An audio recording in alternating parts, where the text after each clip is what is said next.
France are not just one of the favorites for the 2026 World Cup. They might be the most dangerous team in the entire tournament. Not because they have the biggest star, and not because they dominate every match, but because they can beat you in ways you don't even see coming. This is no longer a team you can prepare for with a single plan. No longer a team you can figure out over 90 minutes. Because the version of France we are seeing right now doesn't rely on one idea, one system, or even one moment to win. They can control you, they can outpace you, and when everything breaks down, they can still destroy you in the chaos. So here's the real question. If a team can win in every possible way, how do you even begin to stop them? Most people still think they understand France. They look at Kylian Mbappe and assume the story is simple: stop him, and you slow everything down. Close the space, double up, force the ball away from his feet, and suddenly France become manageable. That idea used to make sense. For a long time, it was the only way to explain how this team functioned at the highest level. But that version of France doesn't quite exist anymore. Because what we're watching now isn't a team built around one unstoppable player. It's a team that has quietly moved past needing one at all.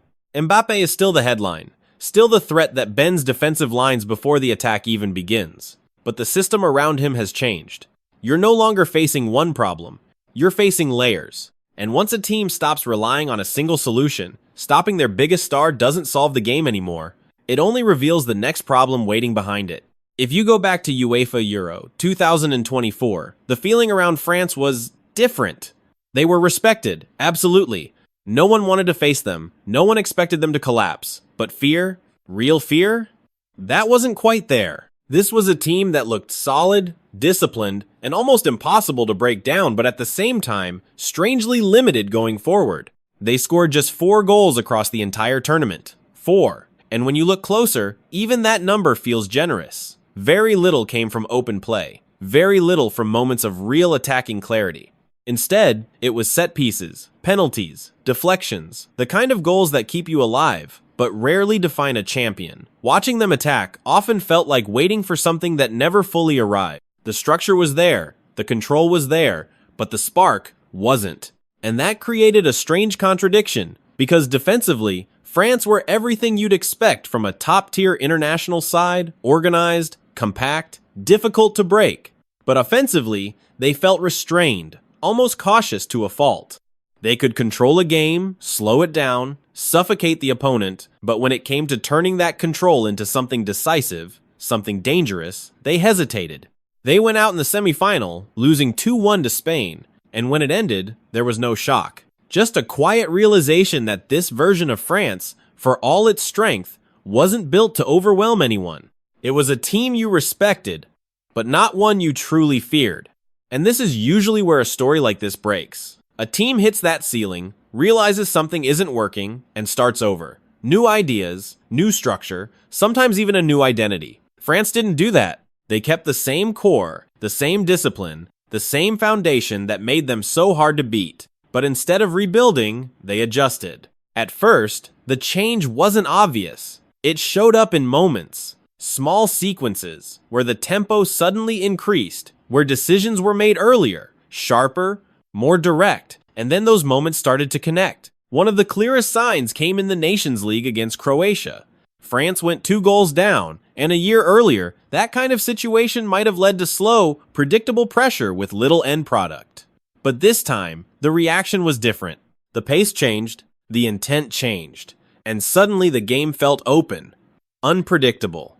They came back, not just on the scoreboard, but in the way they approached the match itself. And then it happened again.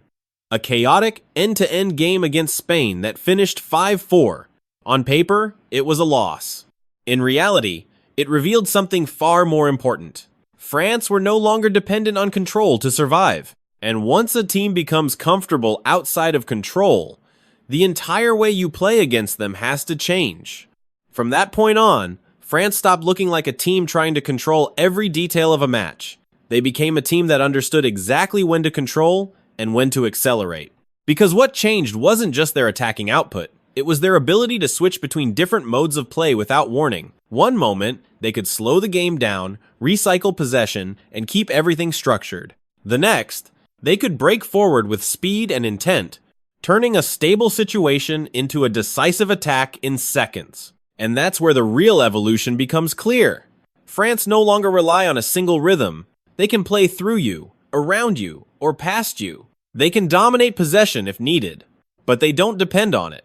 In fact, some of their most dangerous moments now come when they don't have control at all, when the game opens up, when spaces appear, when decisions have to be made instantly. You could see it against top-level opposition. They didn't always have more of the ball. They didn't always create more chances, but they were more efficient in the moments that mattered. They didn't need 10 opportunities to score anymore. Sometimes, 2 or 3 were enough. And when those moments came, the execution felt faster, sharper, almost inevitable. This is what makes them so difficult to read, because you can't settle into a pattern against France anymore. Just when you think you understand the tempo, they change it. Just when you think the game is under control, it shifts. And once a team can dictate not just how the game is played, but when it changes, they stop being predictable. They become dangerous in every phase of the match. And this is where the system reveals itself. Because France aren't just dangerous due to individual quality, they're dangerous because every key player represents a different way to attack the same moment. At the center of it all is Kylian Mbappé. He's still the reference point, the threat that forces defenders to drop the second France win the ball. His runs stretch the pitch before the attack even begins, creating space simply by existing.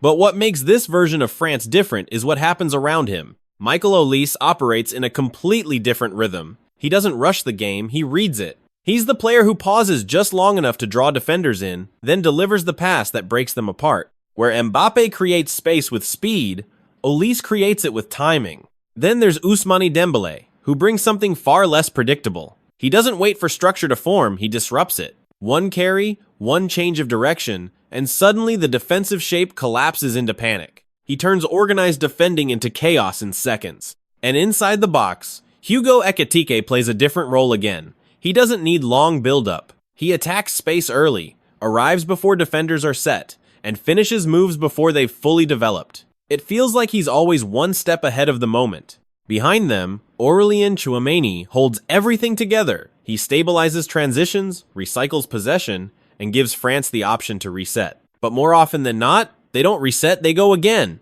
And that's the problem for any opponent. Because these players aren't repeating the same pattern. They're offering different solutions at the same time. And eventually, one of them always breaks through. Because there's a moment in almost every match where structure starts to fade.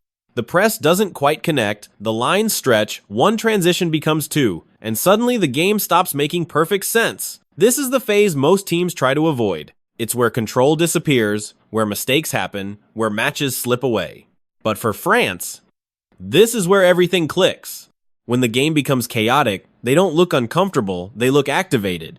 Kylian Mbappé immediately attacks the space behind, forcing defenders to turn before they're ready. Ousmane Dembélé drives through broken lines, turning hesitation into panic in seconds. Michael Olise reads the moment differently, waiting just long enough for movement to align before delivering the pass that cuts everything open. And Hugo Ekitike is already moving, already attacking the box before the defense has time to recover. What looks like disorder is actually recognition. France understand these moments better than most teams because they're built for them. Where others slow the game down, trying to regain control, France do the opposite.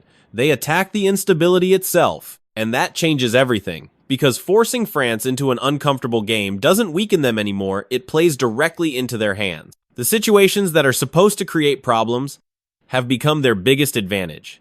And that's what makes this France team so difficult to stop, because most great teams rely on the game going their way. They need structure, control, and the right conditions to fully express themselves. When those conditions disappear, they start to look vulnerable. France don't have that limitation anymore. They can control the game when they want to, and they can win it when everything falls apart.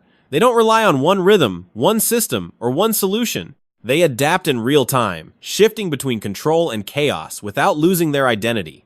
So when you look at the World Cup 2026, the question isn't just whether France have enough talent. That's already obvious. The real question is much harder.